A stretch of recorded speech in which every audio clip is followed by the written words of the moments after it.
Shalom, damai di hati. Jumpa lagi dengan saya Pendeta Yesuko Tambunan di edisi program acara Rema in Minute. Dan hari ini kita akan kembali membahas tentang Roh Isabel, Ratu Isabel partnya yang kedua. Sebelumnya mari kita berdoa.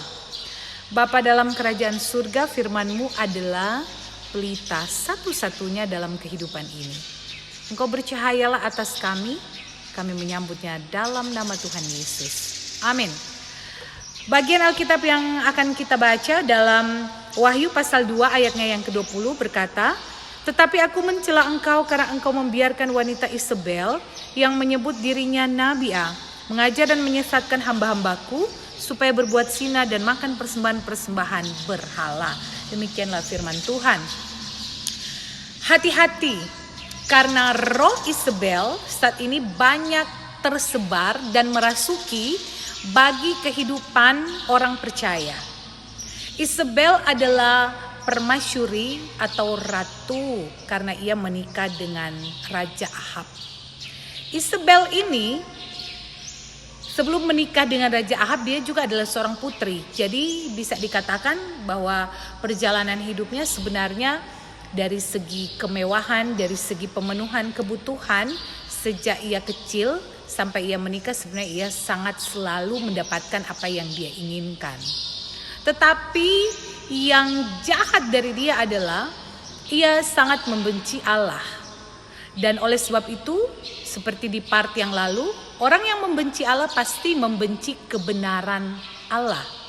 Dan ia adalah seorang ratu yang sangat jahat, yang kemudian merongrong suaminya, menghasut suaminya untuk berpaling dari Allah dan memuja Baal. Ia punya 450 Baal.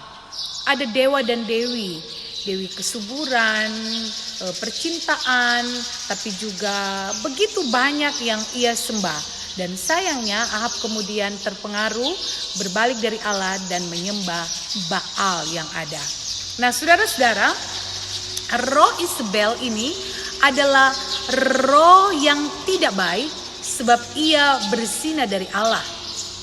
Ia memuja Baal-Baal yang ada dan kemudian ia menjadi permasyuri yang sebenarnya tidak ada permasyuri-permasyuri lain yang punya cap sendiri, tapi Isabel punya. Ia tidak menggunakan cap raja, ia punya cap sendiri. Dan satu kali bagaimana kita melihat ada kebun anggur Nabot yang ada di berdekatan dengan istana raja. Kita tahu istana raja pasti besar, pasti punya halaman yang luas Tetapi raja juga sangat menginginkan kebun anggur Nabot. Padahal ketika dikonfirmasi dengan Nabot, bagaimana Nabot tidak mau menjual kebun anggur itu karena itu adalah warisan dari orang tuanya. Tetapi raja ingin sekali membelinya. Raja ingin sekali memiliki itu. Maka apa yang dilakukan Isabel luar biasa. Ia memajukan 2 saksi dusta, bahkan akhirnya membinasakan Nabot. Saudara-saudara, sekali lagi seperti yang tadi pendeta katakan, roh Isabel ini banyak sekali saat ini melanda orang-orang percaya. Bagaimana kita mulai berpaling dari Allah dan sebenarnya memuja Baal-Baal yang tanpa kita sadari. Tapi kemudian yang kedua, bagaimana demi kepentingan kita pribadi, kepentingan yang jahat, kita membinasakan orang lain. Sekali lagi, masih sama seperti edisi yang pertama, karena membenci kebenaran. Bahkan Isabel, dia membinasakan nabi-nabi Allah, orang-orang yang melayani Allah. Hati-hati saudara-saudara, sekali lagi, roh-roh Isabel saat ini banyak bergentayangan. Karena apa? Kita mulai berbalik dari Allah, malah menyembah Baal-Baal yang tanpa kita sadari.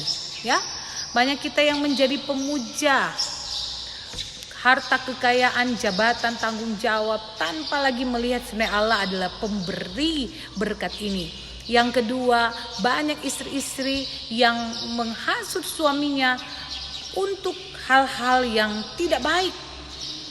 Banyak orang-orang saat ini yang malah membinasakan orang lain hanya karena kepentingan dirinya sendiri. Termasuk bagaimana hamba-hamba pelayan dapatkan tantangan Karena apa? Karena sebenarnya kita tidak lagi dikuasai dengan roh Allah, tetapi roh Isabel. Mari kita kembali kepada Allah, hanya menyembah kepada Allah, tidak mau menyembah ilah-ilah yang lain. Karena Allah kita adalah Allah yang merupakan satu-satunya jalan. Allah kita bukan jalan terakhir ketika semua jalan buntu, tetapi Allah kita adalah satu-satunya jalan. Hanya kepada Dialah kita sujud dan menyembah. Tuhan Yesus memberkati kita. Amin.